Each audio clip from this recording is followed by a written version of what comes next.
আসসালামু আলাইকুম প্রিয় দর্শক, কেমন আছেন সকলে? আশা করি সকলে ভালো আছেন। পাশাপাশি এই দৃশ্য দেখে বোঝার কোনো উপায় নেই কোনটি ফিলিস্তিন, গাজা এবং কোনটি ইসরায়েলের তেল আবিব। কয়েক দশকের মধ্যে ইসরায়েলের মানুষ কল্পনাও করেনি তাদের স্মরণকালের সবচেয়ে ভয়াবহ পরিস্থিতি দেখতে হবে। শুধু তাই নয়, ইসরায়েলিদের হাড়ে হাড়ে বুঝিয়ে দিয়েছে ইরান। দেখো তোমরা কিভাবে গাজার নিহত মানুষদের মারছ, তাদের থাকার জায়গা পর্যন্ত নেই। কি খাবে, কখন এক মুঠো খাবার পাবে তারও কোনো নিশ্চয়তা নেই। গাজাবাসী কতটা যন্ত্রণা উপভোগ করছে তার স্বাদ যেন পাচ্ছে ইসরায়েলিরা। ইরানের হামলা থেকে বাঁচতে কোথায় পালাবে, কতক্ষণ বাসভবনে থাকতে হবে সেই চিন্তায় শেষ তারা।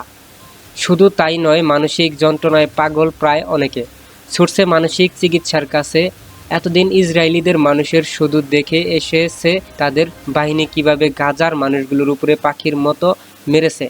সেই দৃশ্য যেন জম হয়ে ফিরছে তাদের গাড়ি। ইরানের ছোটা কয়েকটি মিসাইল এসে পড়ছে বিশাল বড় বড় বাসভবনের উপর। টানা 5 দিন ধরে চলছে শত শত মিসাইল আর ড্রোন হামলা।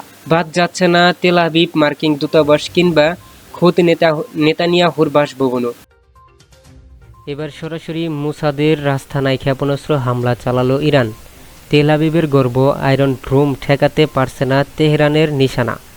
নেতানিয়াহুকে শায়েস্তা করতে ভয়ঙ্কর আত্মঘাতী ড্রোন নামাচ্ছে ইরান। ১,৫০০ কিলোমিটার দূরে নিখুঁত হামলা চালাতে সক্ষম যুদ্ধের ক্ষেত্রে হতে পারে গেম চ্যালেঞ্জ। লাইভ চলাকালে ইরানের রাষ্ট্রীয় টিভি চ্যানেল হামলা। খবর পড়া থামিয়ে দৌড়ে পালালো উপস্থাপিকা। বিধ্বংসী হামলা চালাতে তেহরান সহ খালি করার হুঁশিয়ারি মার্কিন প্রেসিডেন্টের।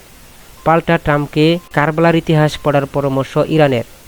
ইসরায়েলের ইতিহাসের সবচেয়ে ভয়াবহ হামলা চালানো হুঁশিয়ারি দিল ইরান। টানা 5 দিন ধরে চালানো মিসাইলের আঘাতে বিধ্বংস তেল আবিব যেন এখন পুরো এক টুকরা গাজা। একে একে ইরানের সব কমান্ডারকে শেষ করে দিচ্ছে ইসরায়েল।